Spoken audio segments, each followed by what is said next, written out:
Hello, everybody. Welcome to the Cow Corner Dugout. And joining me tonight, of course, are the familiar hosts, Neerav and Trinay. Welcome back.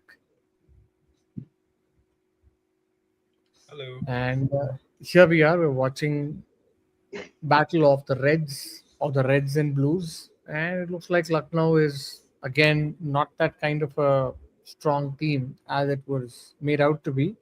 You never know with Mukul batting. He's just hit a six 93 of 26, or rather 96 of 90 of 21. I don't know if that's going to be possible, but looks like another bad day at the office for LSG. Yeah, I mean, a disappointing end to the weekend. It started well with two thrillers yesterday. Um, Today's first game, I mean, I wouldn't particularly call it a thriller. Both teams tried really hard to lose the game, but in the end, I think the lousier team won. The team which couldn't lose better. Uh, That's, I think, one of the topics that we have later tonight are yeah, KKR shit. So we have a list of five yeah, topics, and that makes up for one of the topics that's on yeah. So tonight. I mean, we'll start with this game. So the first point would be, are LSG thinking straight? Because too many too many weird um, choices, right from the way they handled Siddharth in the bowling innings, giving the seventh over of the innings to Ayush Badoni. Um, is it just tactics by rote? Is it like, okay, there are two left-handers there, let's put out a left off spinner, however bad he is, and then they tried it again. If that didn't work the first time, it only went for 14 runs. Let's try it again and give 32. So they brought in Makram in the 15th or something over. Luckily, after that, I think they got some control back because it was looking like a 270 280 score at one point, which they pulled back to 253, but which was always going to be about 52 many.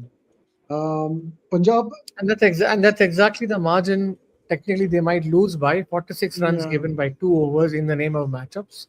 And I think LSG is going to realize that poor matchups or not thinking straight or not employing common sense could potentially cost them, yeah, their position. yeah. So let's instead of discussing what the other talking points are, let's go through this. I think Trinay, you have brought in some data. Yeah, just a little So bit. talk us through that. Yeah, you brought up Manimar and Siddharth, right? They should have probably used him in the power play, if not in the first 10, because he hasn't bowled to these three actually, but they all have very mediocre to average records against left arm off spin. Even though Connolly and Arya are left-handers, they might have been better off using him, Manimaran, in the power play because they were 60 for Nola, 60 for one at the end of the power play, and it could have helped them, slow the scoring rate or pick up another wicket. Connolly ended up scoring runs, so that might have been different. He was struggling in the beginning, though. It might have been a good point to have brought in somebody like Manimaran Siddharth, who, as far as I've understood, he is a power play bowler in domestic cricket. Correct me if I'm wrong. He's for 3 4 years for Tamil Nadu. He's been bowling in the power play, in the SMATs and whatever, TNPL as well, right? So he's TNPL, yes, I'm not a, sure about Smart. yeah, even I mean, maybe not all the time, but enough number of times. So he's a seasoned pro in the sense he's probably done 4 5 years of domestic cricket, bowling enough to all kinds of batters. So when we get carried away by the left, don't bring a left arm spinner in. It was true in the earlier game as well. Ravindra Singh Jadeja, 3 overs, 2 wickets for 8 runs, didn't bowl his fourth over because two left-handers came into bat.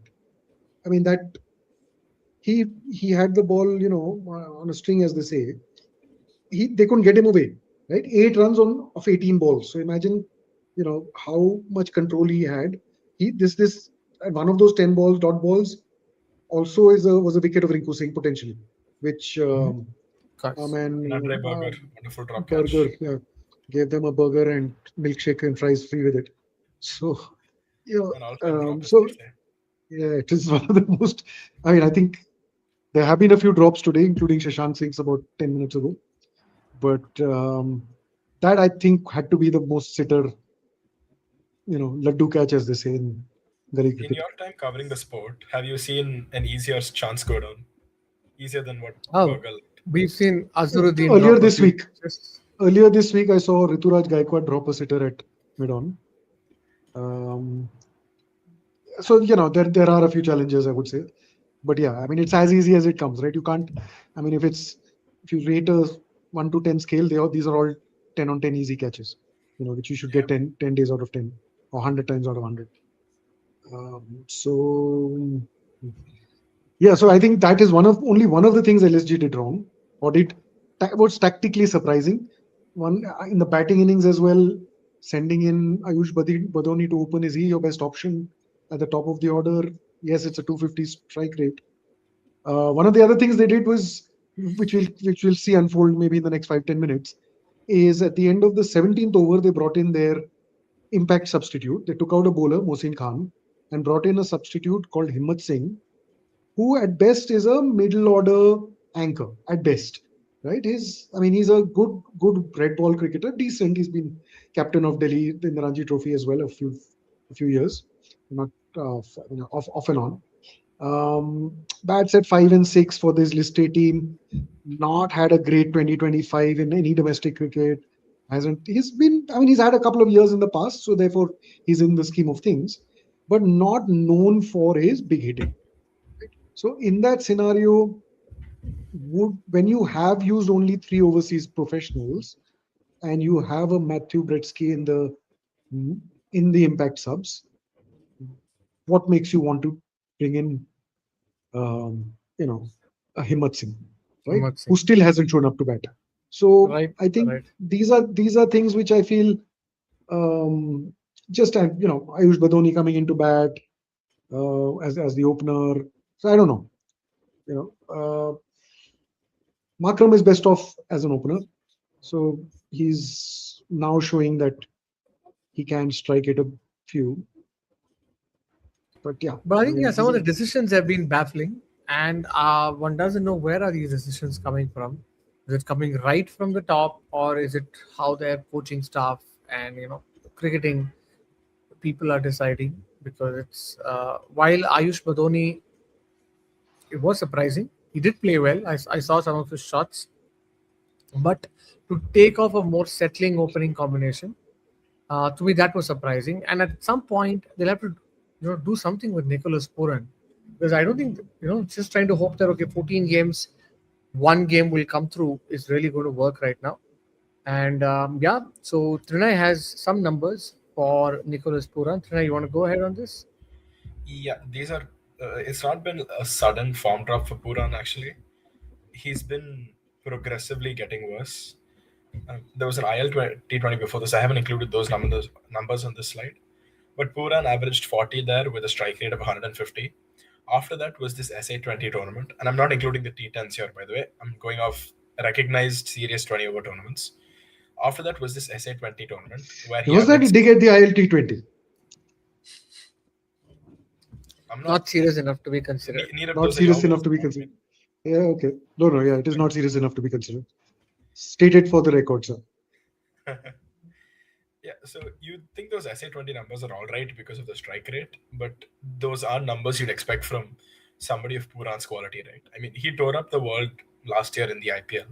He's been one of the best T20 batsmen in the league, or in the world, I should say. And then he's been shithoused this year, made no runs, and he's doing it at below a run a ball. So, what more is there to say about him?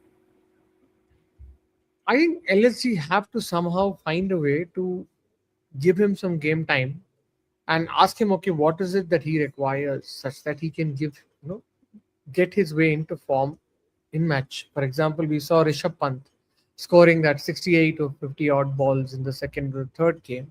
It gave Rishabh Pant the time, and today Rishabh Pant looked amazing. The first two sixes that Rishabh Pant played, it looked like okay that one innings had given him that kind of confidence required. But with Nicholas Puran, it's unfortunately been disappointing because they're always one batter less. And right now we see that Markram is scoring runs. It reminds me very specifically of there was a time when MS Dhoni used to score these sixes and boundaries at the end, especially after the game had gone out of uh, the winning orbit. And right now, Markram is scoring runs, but I think LSG just have three or four batters, and Nicholas Puran not being there is a serious disability for them. And I think they'll have to see what other options are there in the batting department because they've gone for a whole batting ensemble of all foreign stars. Yeah, one of those foreign stars is a Matthew Betsky who's been in phenomenal form, and especially in his as an international cricketer in the SA20, playing in India for South Africa. Yes, it wasn't in T20s; it was in the 50-over format. But you'd expect a guy of his quality to adapt, right? The only reason he's not making the South African T20 team is because they have a bunch of people who are really good. It's like Shreyas Iyer is sitting out of the Indian team, right? It's one of those situations. And I think there are two options there. You have Josh Inglis, you have Matthew Yeah, Brixton, Josh Inglis. but you went for Himmat Singh. So who's not yet batted? If you wanted to actually get him to bat to chase this target. So to me, I think it is sounding very confused. It's like a out of sync dream where you have five random components and you wake up in the morning wondering why did the dream even happen that way. And I think that's probably the question that I have when I look at some of the decisions that are taken. They have quality batsmen though, and they also have quality coaches, right? I mean, you have Williamson, you have Langer on the bench, both proven batsmen, and Langer is a proven coach, right? The They way you at said some Langer on the bench, I thought Langer is part of their batting unit. What you meant to say is okay. they But wouldn't what mind all either is coming in and batting. easy? Oh, good lord, more catches being dropped by Shashank. He's turning out a liability. Why didn't they impact sub him out today instead of Nehal Vadera? Anyway, is Justin Langer that great a coach? I He's don't know. good enough to get them back I into don't know form, what is. or at least try. He got No, Finch Perth back into form Scorchers. after the form slump in 18, 19.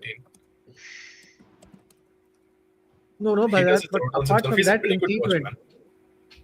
no, let's not say pretty good. It doesn't really. This is like a bar conversation. What is pretty good? I think Langer's larger contribution in T20s has been, winning The with T20 Perth World Cup. Scorchers. The World No, Cup in T21 correct. was Before his he left. first. Uh, Yeah. But I think his whole dynasty came with Perth Scorchers. He took over that side in 2012, transformed it into one of the most successful franchises for the BBL, and I think that is his technical nose as such because he's led the Scorchers to three titles. I think the first four editions he had two of them, and then BBL. I think within the first three, four, and five, or three, four, and six, he had these almost two consecutive and one after a gap. So I think he had built a team with a lot no, of he's local Perth on people, par with Western Andy Flower. Stephen He's Fleming, like he's on par with who's Stephen Fleming or a Desi Andy in Flower. Andy Flower has got a wider range because he's done it with national teams He's done as it well as everywhere. with franchise teams, right? So for separate national teams, right? So he went to another country, England, and got them the T20 World Cup. Took them to number one in Test rankings way back 2010, 11, whenever. Yeah. You know, I Won mean, an as a Ashes batsman, of against course, India. he was just phenomenal. He was probably in my younger days, probably the batsman we feared the most in the 90s, um, because he was scoring runs every time. Like it seemed like he only scored runs against India, or rather, whenever we played Zimbabwe, he was scoring runs. How often Double did India hundreds play by the Zimbabwe? double hundreds. Like there was this one series which even they In referred to 2000, yesterday. in 2000, right, where he scored for 545 runs. Andy Flower scored in that series. It was a short More two-test than that, series. right? So for It was a it was a four, two-test series. Okay, we'll check and he these scored a numbers, but 232 yeah, or he odd. I scored think at Kotla. two double hundreds in a three-test match series, if I'm not. I mean, And from this was memory. the time of Sarandeep Singh and stuff like that, who made their debut for India in that series. But that said, while we got distracted and gone on a rabbit hole with Andy Flower, Justin Langer had, and as you guys said, right, won the T20 World Cup, and for a place like the UAE, he had managed what for a spin track, managed like with three pacers, which was your holy trinity of Stark, one more drop. Punjab are dropping a lot of catches. Stark, Hazelwood, and Cummins. And I think that has led him to have a very impressive CV. But outside of that, he replaced Andy Flower at Lucknow Super Giants. But I think he's had a very tumultuous 3 years, 24, 25, 26. I don't think it's been a great season for Lucknow Super Giants. Yeah, and he left. He when he left Australia, post that there was a lot of chatter about him actually not being such a great man manager. That it was just that team's destiny that they were very good.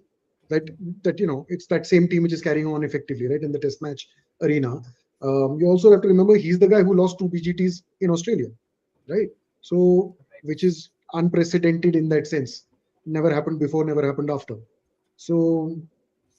Um, where does this come in? I don't know. I don't know what the context of this Adam Voges thing is. Adam Burgess, he started coaching. He's a pretty good coach around the circuit. Like I'm not sure of his accolades, but yeah, he's been around. I mean, it's irrelevant. Sorry, it just popped it up. So I thought this is something relevant to our thing. Right, Anyway, right. so so my point is, I don't know. I mean, I've always believed JL is overrated, and obviously there is not great thinking in that camp, because there are a lot of decisions which you'll question. You should be questioning. You're even an 18-year-old is questioning. So it seemed very very obvious, and yet anyway, moving on. No, it's a fair thing. I think there are a lot of weird choices that have been clouded, and I think, as you say, right, it can't be that you're a coach of a T20 side. You come with all the smarts, and then suddenly in the last 3 years, I think RCB have done well by trying to get Andy Flower from LSG, because after Andy Flower has left LSG, I think he took them to 2 consecutive playoff seasons in 22 and 23. He did, yeah. And he comes to RCB, and RCB. Coach, right?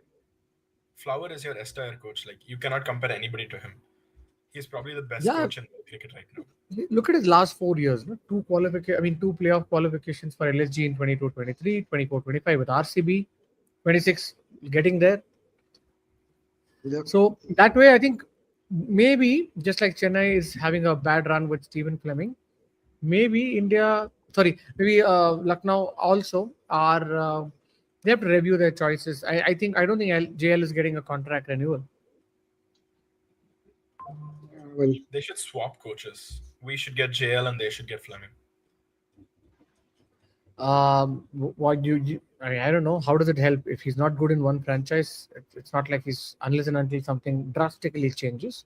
Else we're just having one more bad cycle that we have with planning. And both, as I think Steve Bhai pointed out, there is something very similar to the way LSG and CSK potentially take their decisions. They somehow have the most weirdest management. That said, your next slide, as part of the narrative, is empty. Did you want to say something else here? No. No, I think all of the narratives after this are for the other game. Oh, correct. Got it. Okay. Right. So I'm bringing up our next talking point, which is what's Punjab's weakness, the second one. Because so far they're undefeated, and it seemed like they were chasing well. Today they've set a target, and it really they took the pedal off the accelerator. They literally they've just started going easy. I think they were just looking like a 270, 280 total, and then just said, okay, we don't need that many, And everybody's have a chill day in the park, the bowlers. Just bowled steady lengths, 1 or 2 sixes here and there, nobody's stressed. 7, 8 catches dropped, nobody's stressed. So I think that's so what is the weak spot? Have we identified any chinks in the armor?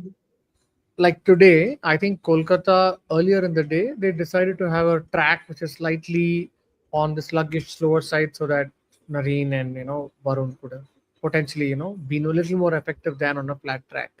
Like that, I think if Punjab face a track where they're batting first and there's heavy dew out later, that's probably the only thing that can break them. Because you wonder, okay, against such an attack, what else can you do? And by the way, CSK actually ran them pretty close. CSK scored 210. Punjab chased it in the 19th over. So I think the key really is, where can you push Punjab out? For example, if it's a slow track and these batters are not able to find their hitting arc or momentum and it's not a flat track, I think that will create doubts in the way Punjab plays. But right now they seem to be one of the most complete sides. The only thing that's falling off for them is probably the number of catches they've dropped today. Prabhsimran just dropped one before the final over. Shashank dropped a couple. So that seems to be their only weakness. But other than that, I think Punjab, they look to be the strongest team on the park. I have a take on that actually, on Punjab's weaknesses. I want to see a team with a good left arm off spinner who can bowl in the new with the new ball, take the new ball, and potentially get 1 to 2 of that top 3 out, because there is a matchup there, a proper data-driven matchup, and then get Shreyas Iyer to bat as fast as you can, and then we've seen how he goes against Hazelwood and go in other formats, right, in the one-day formats, and even last year when the RCB played them in the knockouts, right? Hazelwood got him out both times, if I'm not wrong. So Yeah, that was a fairly spicy track. I think if RCB had batted first, even RCB would have lost. But they got a very spicy track. Punjab overestimated the kind of runs required, and they just they self-immolated. Could be that kind of a track. Correct. But having said that, their next 3 away games are at. I was going through it in the fixtures column. They're playing at Delhi next Saturday. Before that, they're not playing anything. So next Saturday, they're playing at Delhi. After that, they play at Jaipur. No, sorry, that's a home game. Punjab. They play Ahmedabad, Gujarat Titans, and then they play Hyderabad. So these are not places where they're going to be tested in that sense. Even Gujarat Titans, right? Usually that ground is like a bat-first ground where bowlers have the confidence to defend. So if Gujarat gives a 181, but even there, if it's a 180, 190 track, Punjab will try to score 20 more than usual. So they're still kind of secure unless and until they get a track like what happened today in the 330 game, which is where they're forced to struggle batting first in conditions that are drastically different from the conditions batting second. That is going to be Punjab's only way to knock them off. I think they've grown far stronger from last year. Huh? Iyer can probably bail them out against spin in that sort of situation because of how good he is against spin.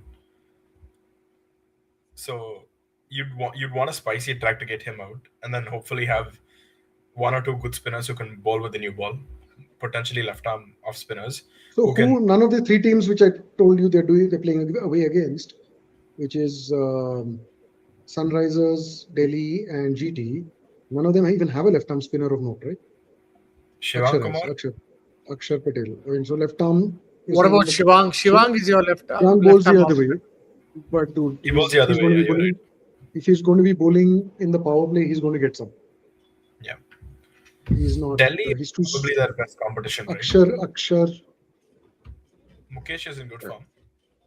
Aqib Nabi. No, so Delhi has So having said that, coming into this game, if you'd ask me who's been the best bowling attack, I would have said LSG.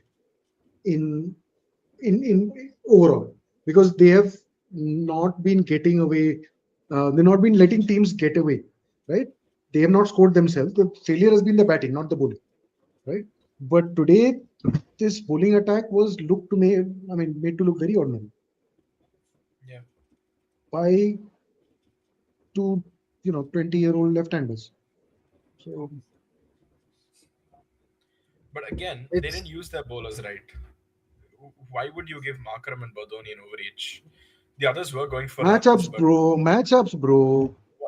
Right arm off spinner, however bad he is, should be bowled to a left arm batsman. No, but there was an active matchup with the left arm off spinner, right? Good old test match thinking. There was an active matchup with the left arm off spinner, and they ignored it when they had Manimaran and Siddharth in the 11. Yeah, so that's the thinking, no? It's saying that don't let a slow left arm bowler bowl against left arm batsman. Why? Steve Bhai is saying, thank God CSK plays twice versus LSG. Yeah, a team that is ranked 7th is feeling happy to play this team ranked 8th. So, what kind of a basement battle is this right now? Well said. So why isn't Connolly bowling? Because he's a power play bowler as well. I mean, a effective thing in fast tracks or in flat tracks. You know how much we slandered Matt Short? He's not a much better bowler than Matt Short is. but he's effective in the BPL. He's been a better bowler in the last year than a batter. BPL is different, man. The average scores there are much lower.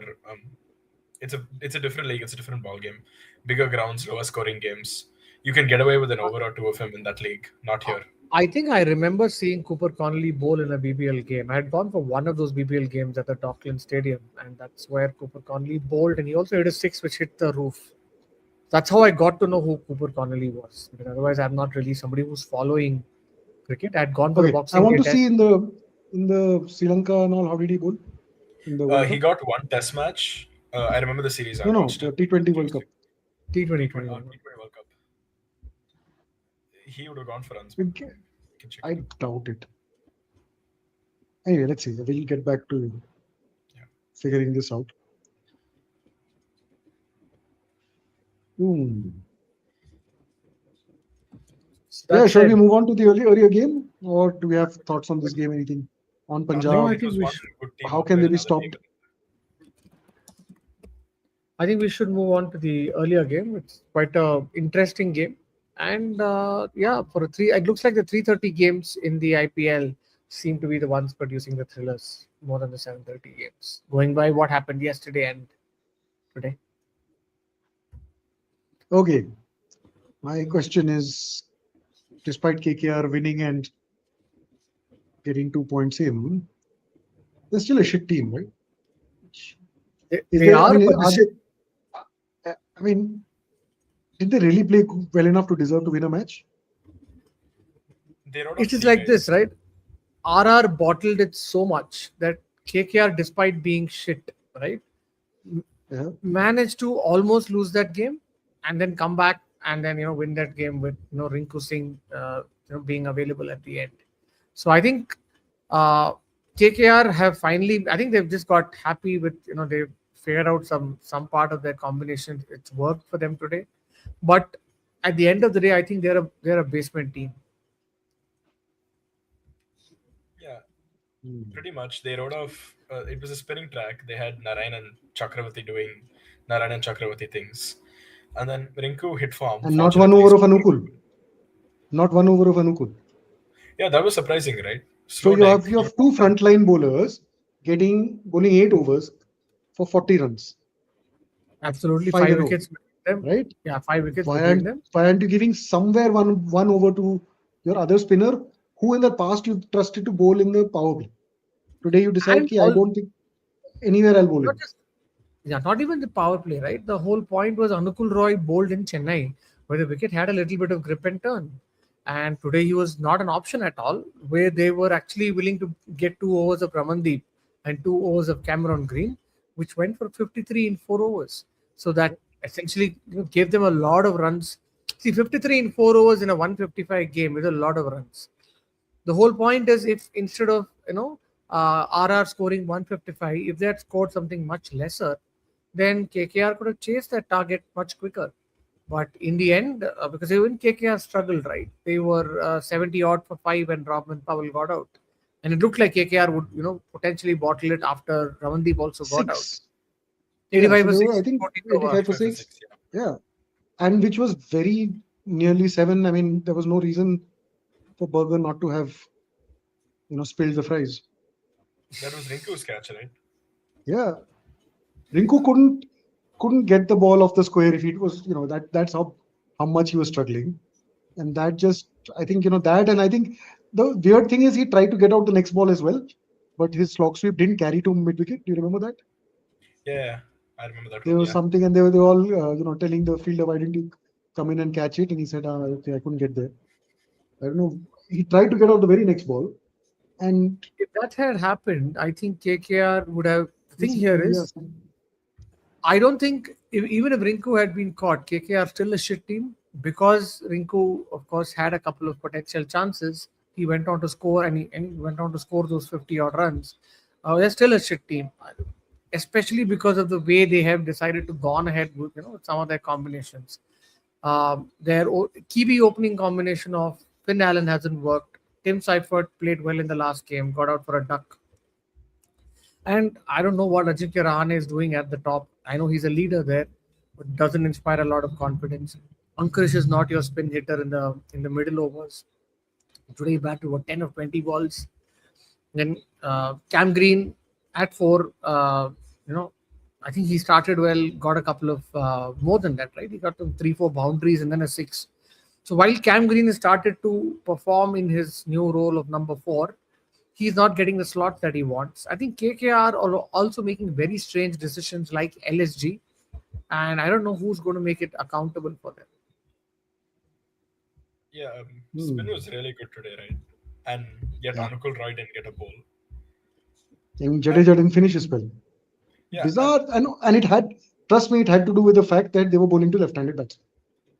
So Jadeja's case was clear.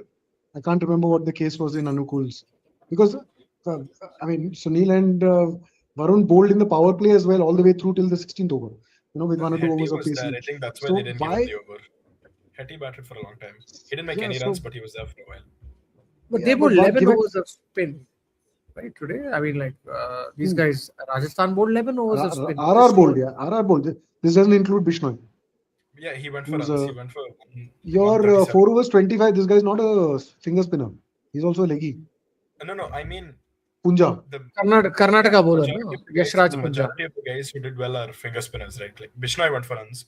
Yashraj is the only one who was a leggy who did well. That's what I mean by finger spin domination. Because Bishnoi was also there, who's a wristy, who went for runs. No, but so is Punja. He's a wristy. He's a leg spinner. Yeah, but higher success rate for the finger spinners, right? Yeah, but he's not a finger spinner. He's a wrist spinner, dude. Leg Yeah. spinner, wrist. Yeah. He's a leg spinner. He's a I tall know, 6 I know. feet 6 inch, 6 feet 6 inch. Yeah. Who, so that was also one of the surprise things that guy who's not played domestic professional cricket, let's say, he's not played at the SMAT level, brought in and given a power play over, which was quite something.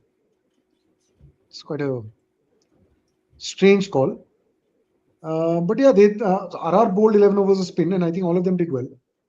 Bishnoi's last over went for some runs, Right. and that But I think that turned the game, because it was suddenly, they needed 10 plus an over. It went to 11 or 12, and then that 1 over went for 16 or something, and then it evened up. Right, So and Anukul, the also, batter, had- Yeah, Is Anukul, the Yashraj bowler was Bashir induced. kind of Anukul, way? the batter, had to remind themselves that I'm still around. Yeah. So Rinku, Rinku's stats and chases are quite good. He averages in IPL chases. He averages 46 with a strike rate of 150 plus, which is over a 6-7 year career. It's quite a decent numbers. I think he's also So going is- through tough times, right? Because his father Yes. passed away while the World Cup was on. So emotionally, maybe he's not in the right space to go play in a high pressure tournament like the IPL. But it's good to see him get back to form, even though he had a couple of Get chances. some runs. Yeah. Good Yeah. to see runs. Form, I'm still suspect. Fair he looked good towards point. the end, right? Towards the second half, he looked good, right? Yeah. Towards the end, he started coming. Uncle looks special. Uncle looked good. I don't know why Yeah. they don't rate him. I mean, why anybody doesn't rate him. He looked good for the 20 odd balls he played. But that brings me to another important point, which was I think there's a question that Trinay has on Ajinkya Rahane. I don't know what's the utility. Just because you've got Rahane, do you want him to lead? Is there no better option? You have openers. who are Rinku Singh is vice captain. So you might as well elevate Rinku Singh if you think he's going to be your future and make him the captain. And I think it's time KKR look at a mid-season Yeah, change. Rinku didn't even captain his state side. So is he a captaincy material? I don't know. But going by the Australian philosophy of pick your best 11, then pick the leader among Yes. the men there. That's not being followed in KKR. I don't understand when you have better openers present. What are we doing with Ajinkya Rahane? And even Rahane, the good times that he had for CSK, Dhoni just used him very well on flatter wickets, where he's gave them a lot more leverage. Maybe in a better state of mind mentally to at least score on flat wickets. But I don't think Rahane is done well when he's got the opportunities on flat wickets.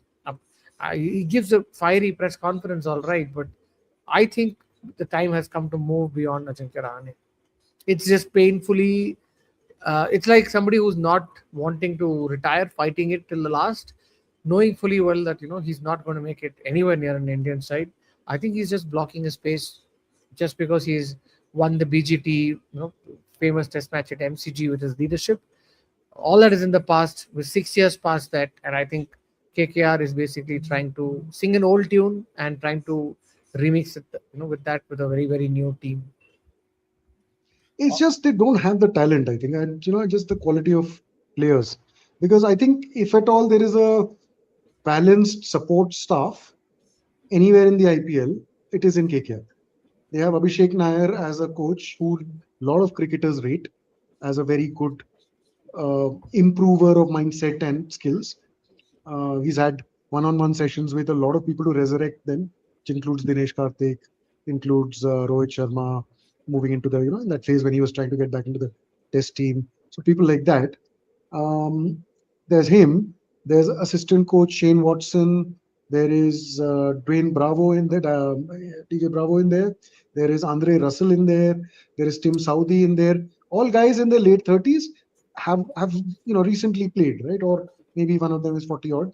But they've played in the last 7-8 years, and they've been long enough in the IPL and international cricket to know shit. So the fact that they are struggling is, I mean, this lot is struggling.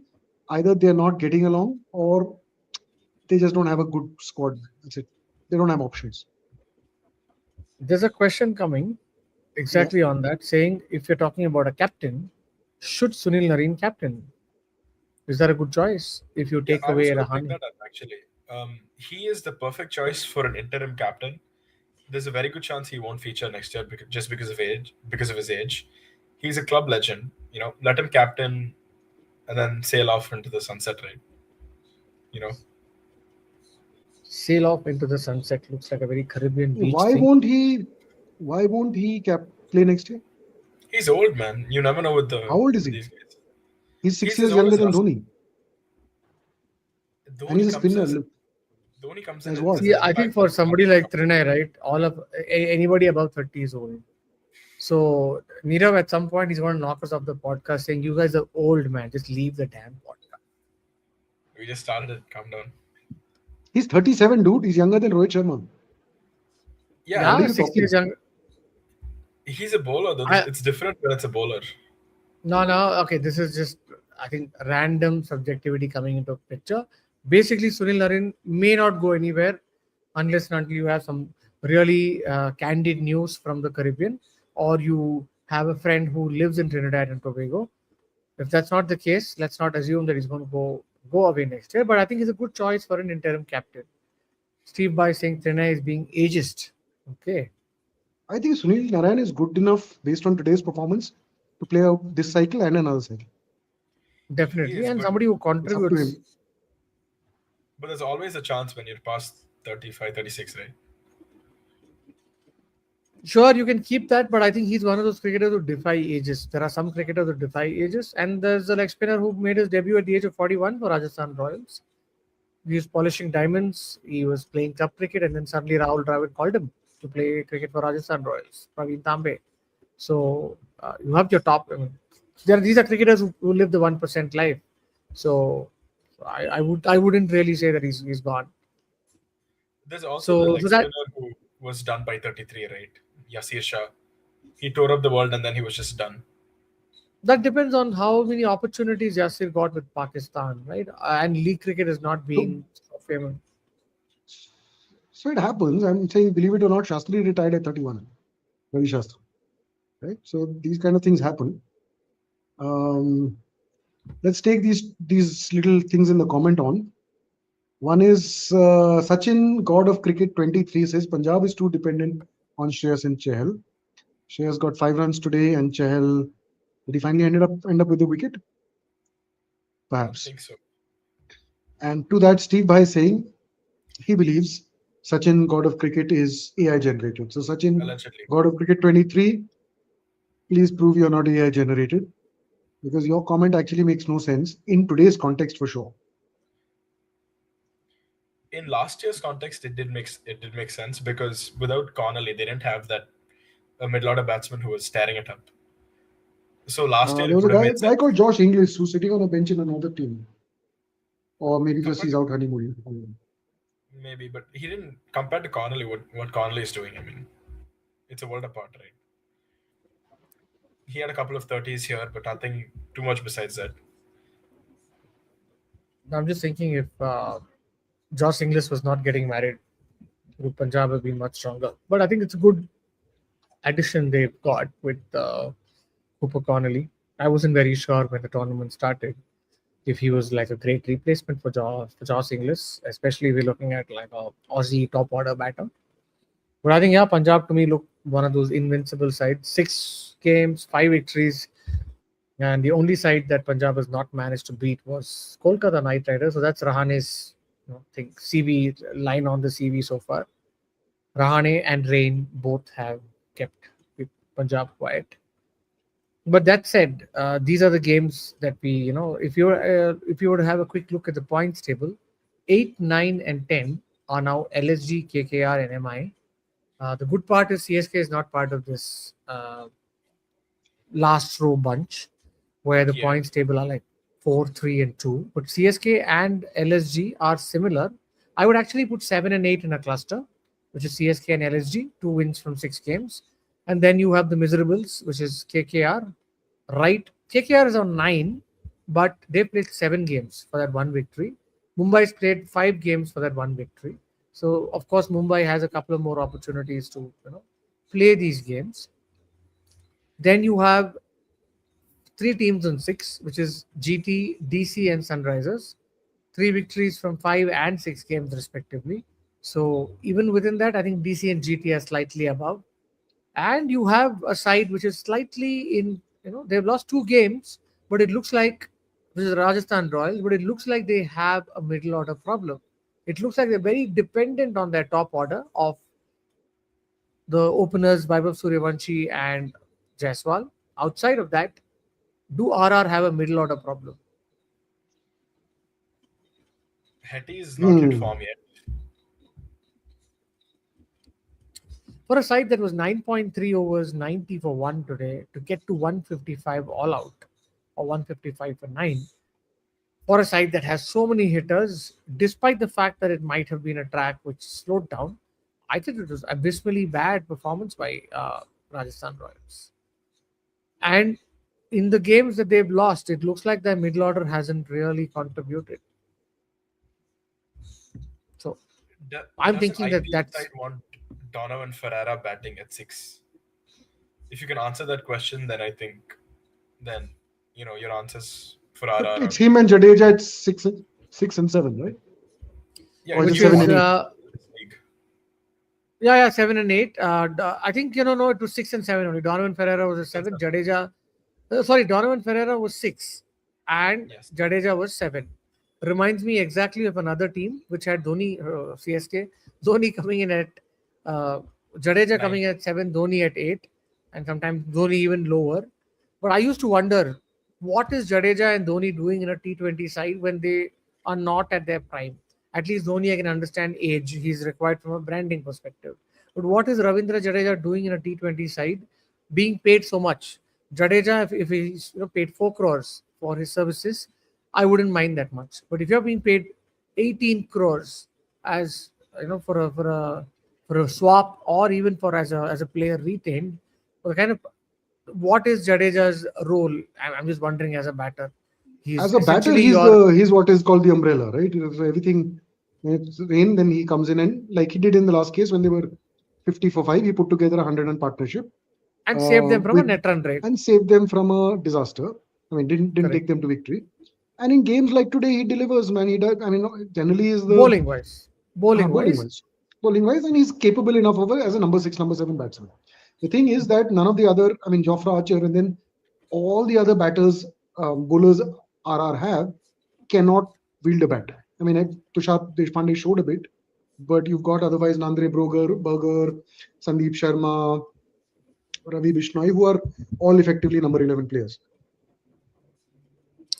Right, but my point with Jadeja is that, see, Jadeja on a turning track or a flat track isn't really somebody who's going to give the batting a fillip. and his bowling leaves a lot to be desired on true tracks where you have I mean, he goes for 4 overs, 30, 40 runs, and Hmm. is not able to pick a wicket. On wickets today, where you have grip and turn, Jadeja is at times unplayable. But there are very few of such tracks in the IPL. And to me, Jadeja's real value comes on those kind of tracks. But outside of these, I don't think he's had a stirring performance with bat or for ball. I've said this So about him before, and I'll say it again. Ravindra Jadeja makes a good side great, but he doesn't do much to improve a side that is lacking in some departments. He can be he's that all rounder who slots in at 6 or 7. And last year, you remember that RR had every match, even with the impact player rule, they had 7 batsmen and 5 bowlers because they didn't have an all rounder. That is the role that Jadeja fills. So I wouldn't necessarily blame him.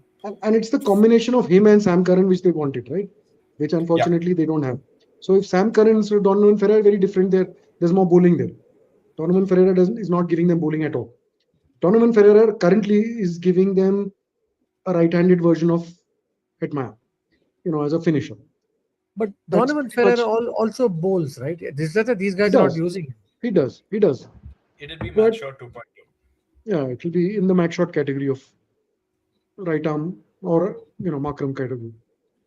Yeah, Part-time right arm That of spin. Though that he's said, had, I mean, he does take the new ball fairly often for his team. GSK. that said, RCB and RR have both faced 2 losses and have their invincibility cloak slightly been lifted this week. I'm just wondering what's in store next week. But the next game up, as we see these points table, is between a team that is sixth and a team that is 10th. A lot of love lost between Hardik Pandya, whose previous team is Gujarat Titans and his current team as the captain of Mumbai Indians. That's the game tomorrow. What are your Monday. thoughts about the game? Hmm. Butler 100. I think Gujarat have been a very, very stable team, and Mumbai have had a lot of form issues. They're not yet found their 11, 12, 13. So that way, I think Gujarat's also, I think, won the last 2, 3 games, Three on the total. and Mumbai's probably lost their last 3 or lost maybe one more also, right? Lost They've lost four. their They lost last four. 4 because they won their first game. Yeah, Yeah. So this is but the they lost form. every single one after that. This So is the two last. So complete. Mumbai has 4 reds coming in, and GT has 3 greens coming into this game. So yeah, I think GT has a fair amount of stability, going into that game. And GT is also like a very top order reliant team, right? Like you have Gill, Sai, and Joss, and Shahrukh has got a couple of outings here and there, but maybe this is an opportunity for them to see if somebody like Shahrukh, who's Shahrukh or Washington Sundar, was given the opportunity early on. I think Shahrukh, Washington, Glenn Phillips, Rahul Tawatia haven't done a lot of batting together. Washington, I agree. One of the games he played very well when he was given a top order batting slot. But I I think think he's this is fixed his prob- spot at 4. I think that's the. I think earlier in the season it didn't look like they knew who should be 4, 5, 6, but I think they figured with Washington at 4 as their first left-hander, and then Glenn Phillips again a right-hander, and then I think Shahrukh and Tewati at 6 and 7. That's pretty much been um, their batting The lineup. So I think the one thing they've done is they've identified their 7 clearly, and they've identified their 5 bowlers clearly. So I think that's the one thing GT has done in the last 2 weeks since they started off. Well, they started off with 2 close games, 2 losses, but they've identified their 11 and 12, which right. I think is still not 100% sure. is And that's Rohit not the fit kind for of a tomorrow? side. I don't know. I haven't seen reports there, but this is not the kind of side that MI would even want to face, right? Because GT has this very metronomical, like Josh Hazelwood, old fashioned. They just do their job because their top order is whatever it is in Gujarat. I think these three play very well, which is Josh, Sai, Mm. and I think Sai has probably been a little on and off, but Sai, Shubman, and Josh Butler have this very old fashioned style where they make 70-75% of the runs. And while MI have a quality in their whole batting order, they probably don't have that extra gear that some teams like your top Punjab Kings RCB or RR have with respect to their top order. So I'm just thinking that this is the kind of side MI might struggle against, because these sides have their thing. I mean, like 12 figured out, and GT also has a very. They have. It's like, I don't know. That's a pattern I'm thinking, that GT's top three play always well. There's a certain stability that these three bring, which MI don't have that stability right now. So MI have to do something out of the ordinary to beat that stability. And unfortunately, they're not even getting wickets. And their man Jasprit Bumrah is under pressure. Fielders are dropping catches. Hardik Pandya is not on the best terms, especially with the stress getting to him. And this is his former team. So I'm not sure how things are going to pan out when he returns, against this particular team. But are they playing? Where are they playing? Are they playing this at Ahmedabad? I think Ahmedabad, they're playing this at Ahmedabad, yeah. Ahmedabad. See, on the contrary, GT if versus Ahmedabad. if Bolt and Bumrah pull some old style magic from 2020 and 21, and they get two or three early wickets, then they're screwed for the rest of the match, right? No one else can hold a bat in their middle order, besides Washi maybe. So that side is also there. If if you think any side can get GT three down in the power play, it is Mumbai. I don't see any other power play bowling attack with that amount of quality. I know they're underperforming, but who else do you think could do that or has the potential to do that besides MI? So you could look at it from that angle as well. I think I'll see. If wishes were horses, beggars. I mean, this is a very famous quote, right? I think MI just have zero confidence in their in their bowling lineup. They've realized that they don't have the kind of attack that they've hoped that to have. Their swing bowlers are not getting swing. Yeah, they're dependent on a miracle of sorts to bail them out. If their bowlers are able to bail them out, their batters can come and chase a total. But yeah, I mean, it leaves very little on confidence, because Shardul Thakur is middle overs, you bring him somewhere randomly, he picks up a wicket, which is a Shardul Thakur trait. But outside of that, because now MI have gone for this extra foreign opening batter, that's come good. Quinton de Kock's come scored 100. I think MI need to really spruce up their bowling resources, because that's an area where MI are very, very weak right now. I'm not sure what are their other options, because when we were speaking the last time, we were debating about the opener slot, saying that okay, if Rohit Sharma is not there, Dinesh Malevar would come in back, but that didn't happen. What are the reports? Is Rohit back tomorrow? Not as, I mean, I haven't seen anything positive very One way. clearly, coming through. But I'm just curious to see what's the kind of changes that Mumbai are willing to do. Would they want to get somebody like a Will Jacks just to shake things up? Or will they want to get Okay. somebody like So on first call, Ashwani I'm just Kumar? put QDK instead of Ryan Rickelton, and this is a potential 12, which has been around generally with capitalized as their overseas player. Now, who goes out of this to bring in a Will Jacks? I was just generally toying with that particular idea. I think Will Jacks will come in only if, let's say, a Mitchell Santner, or you're happy with your current option of Gazanfar, and he took 3 wickets in the last game. So it's So I Gazanfar don't or see Santner. it is Gazanfar. I think their order Okay. will be that Quinton de Kock, Rohit Sharma, Surya Kumar Yadav at 3, Naman Dheer at 4, Tilak Verma 5, Hardik 5, or Hardik 5 and Tilak Verma 6. I don't know how they plan to do that. Shafin at 7. If they feel Shafin is a little, or the top 6 batters can do it, instead of Shafin, Rutherford is probably where you can get Will Jacks. But Shafin Rutherford has been doing well for them, with the little limited opportunities that he's got in the chase. And then you have Mitchell Santner or Gazanfar. Then Trent Boult, or if you want another foreign option at that position, is Corbin Bosch, who may not necessarily be an opening power play bowler, but yeah, that those are your options. And then you have Shardul, Deepak Chahar, and Jasprit Bumrah. And Shardul and Deepak Chahar aren't in your best form. So is Bumrah. Bumrah is at least getting some cheap overs, less economical overs in the death.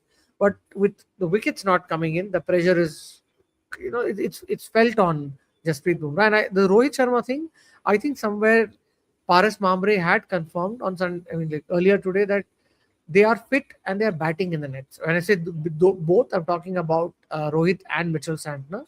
So it could happen that even though Gazanfar took 3 wickets, Santner might replace him. They rate him higher. Okay. Obviously, I mean, Santner is a proven top quality. The only thing is Gazanfar at the end of it is got that mystery spinner option. But Santner is generally a bank. I mean, he has I think one odd game he goes away. But generally, I would play him in my level. He's most often, right? But the situation is that, yeah, so now the problem, if you're saying, is, Deepak Chahar and Shardul not.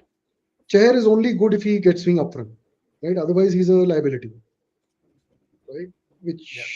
So, I mean, it really depends on what their outlook is. If they decide that Bumrah and Bolt should take the new ball, then I don't think Deepak Chahar merits a spot, right? In which case they have Mayank Markande, Ashwini, and Raj Angad Bhav as potential gap fillers for that. I don't think we see Markande again. He was 2 for 40 last game. So I'd rather go with Ashwani Kumar. See, that was a particular matchup, right? Markande bowled against Rajat Patidar, who's one of the best players of spin in the middle overs. Maybe that was a matchup where he was brought on against the wrong batter. But as much as you point against Markande, what is it about Trent Boult? He averages 110. Deepak Chahar averages 87. Hardik Pandya averages 67. Bumrah yet to get this year, in 2026. Here are your top class bowlers who average this much, and Bumrah doesn't have an average after bowling 19 overs. He's not yet got a wicket in 114 balls.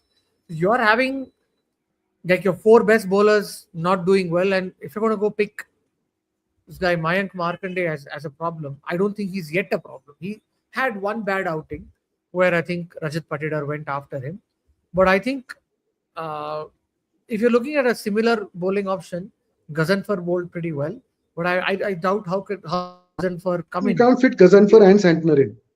It will be only one.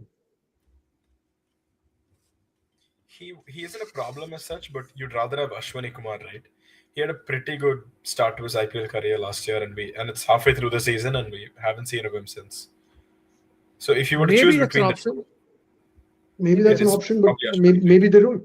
I mean, the reason I say it, if you haven't seen him in 5 games, is because the coaching staff doesn't rate him. Maybe. Because, again, he's not had anything coming in now. So there is a lot of thing which is new bowler, which you don't have any analysis for, which is what Ashwini Kumar was last season. So you get away for 3 games, right? Can you get away beyond that? And it happens to a lot of guys, right? I mean, case in point might well be Praful Hinge, right? Next game he went for 50 plus, right? And can he come back now? Is that up to whether he's a quality bowler or not? But first game, you can have, Azari Joseph for MI 6 for 12. 6 for 12 in his first game. Never again has he got more than 2 wickets in a game, right? In 2 across, played for MI and then for another franchise for 2 years. So eventually now not in the IPL 3 years later or 4 years later, right? So these are, the beginner's luck is, I think they call it in certain games, but there is something to not knowing, not having analysis for a player, which is the case today where this guy got away, I think, to some extent. What's his name? Yashraj Punjab. Because nobody has, nobody has seen him before. You don't know whether he's got whether he turns the leg spin or the googly. He bowls from a slightly awkward height, which is, he's 6 feet 4 inches or 5 inches tall, and bowls from back, almost like his front foot lands at the first crease, right? So he's bowling from a little further distance as well. So these are things which you don't know as a batter. The moment he's played 2 games, you have analysis. Then you know where he's landing it, what he's doing, 2-3 different conditions. Yeah. Somewhere I feel Alzari Joseph is the Paul Walthati of the bowlers. If for people who know Paul Walthati is. You guys remember Paul Walthati? Right? Yeah. For Punjab. Against CSK it came, and that's when the whole world discovered. I think he was part of Mumbai's T20 circuit back in 2008, 9 and 10. He was for 1 year. But I was looking up. I think on commentary there was this Mumbai wicketkeeper, right? The guy who hit RR bowler for six, Tare, Faulkner for six. Aditya Aditya Tare, Tare. I was looking at his debut game one and match seeing wonder. that. Uh, so his debut game for Mumbai in Syed Mushtaq Ali was a game where Paul Walthati played like a very big knock and Rohit Sharma played a very big knock. But that was I had not tracked SMAT back in 2009. I just went down a rabbit hole looking at Aditya Tare on TV and what is his records types. So so yeah, that said, what are your predictions, guys, for tomorrow's game? We'll Gujarat. start with Well, I really want MI to not be at the bottom of the table. Um, so I'd want them to win, but it's and they have the quality in their team, right? I mean, this is a world-beating team, right? Um, Bumrah has to come good, man. There's no other solution. yeah, I'm going to go with GT. I think it's a very safe choice given how GT has performed. A very stable engine. Mumbai is still yet to find their mojo. But you never know. Mumbai has this way of bouncing back from the toughest of situations. I think they started last year also very similarly, where they had like one loss or rather one win in their first four games. And then they had a streak of 5 or 6 games that they won, which gave them like the top four slot for a bit before they faltered at the end. And I think they had to, they got like a fourth position finish, I think, by peeping out Gujarat. So Anyway, Sachin that's God of total. Cricket is still at it about Shreyas Iyer and Yuzi I Chahal. think correlation is not causation. It's probably the No, mathematical thing. but in the end he says Punjab goes down. So I don't know where you're getting your data from. Maybe Punjab ChatGPT won. and has it as uh, you know Punjab losing, but they actually won by a 50 small odd. margin of 54 runs. Did Chahal do all that badly? He went for Chahal like eight bowled and a four half overs for for 36. Yeah, Four that's overs for fine. 36 under par. Yeah, for Markandeya a did 10 that any over day. for a And 10 three over catches dropped. chase. 3 catches dropped. That relay catch which Priyansh Arya took, it counts as a drop according to me. Given that the standard has been set by Shreyas at the boundary catching, that Priyansh Arya shouldn't have put his leg over the line. That said, here we are, 1 hour into the chat, 68 people on the stream. Thank you for staying along with us. Uh, we really value you guys coming back every night at 11 p.m. and watching us. If you have not yet subscribed to us, please go to Cow Corner Dugout on YouTube and subscribe to us. We're also there on Instagram. And yeah, we look forward to you know, your company, and we want to make it a little more social. So we're thinking of introducing a small quiz component that we will start next week, and we're also looking forward to see how much more entertaining it is. And we look forward to your social commentary, your comments. It's super interesting trying to read comments and as fans have this whole social conversation late in the night right after the win. And Steve By says Steve By solos the quiz. What does that mean? It means he dominates it on his own. He said no Dominates, comment. yeah. So, Steve Boy, if you actually win the quiz, we will have one of our Chennai correspondents, which is Trinay, take you out for a beer. Or if that's underage, he can take you out for roast For a milk. diet Monster. Don't they want Monster? No, given that this No, is Chennai, right? Chennai, Steve Boy is a Chennai diet coke kind of guy. Diet Coke kind of guy. Okay. So if you win the quiz, Steve Boy, next time I come to Chennai, I'll get you a Diet Coke. Get me CSK tickets. Should not be a problem. I can see. I don't think CSK games are that tough to get. It's now got slightly more easier because CSK lost the game yesterday. There are going to be a bunch of fans who not wanting to go to the stadium. So I think this time I found CSK games tickets being easily available. But I thought you were Yeah. telling me that CSK tickets are available. Please come for the match. And you had only posted that comment. So I was wondering where are you getting your tickets from? But I like the confidence. We're going to qualify. Last night I was really, really bummed out after the way we lost. But happens. That's the nature of the IPL. But that said, it's 8 minutes past 12, 64 minutes into the conversation, 68 live viewers with us.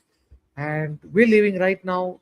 Looking forward to meet you guys again 11 p.m. tomorrow night. See you around.